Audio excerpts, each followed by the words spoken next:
are now on my third day here in Sadam. This time I'm gonna be going down to check on the pool. At least you will know na meron ding pool dito.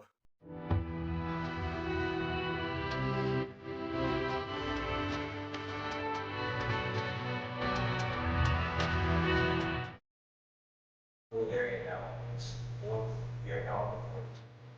Diyan po sa taas yung pool.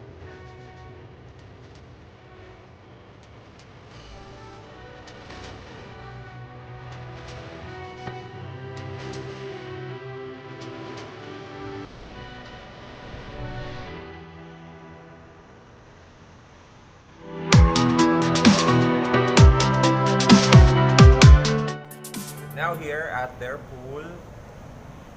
Kita nyo naman sa likod. Ganda. It's 5 in the morning and I'm already here. Parang hindi naman ganoon kalaki yung pool nila, pero parang malinis. Ito naman yung importante, diba? Kaya lang hindi na talaga ako maliligo.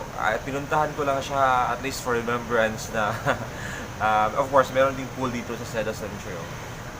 Sa banda pong yan is their gym. Tapos dito naman yung pool.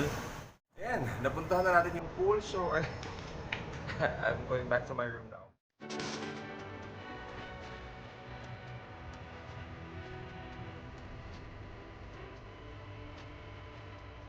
Dito na tayo.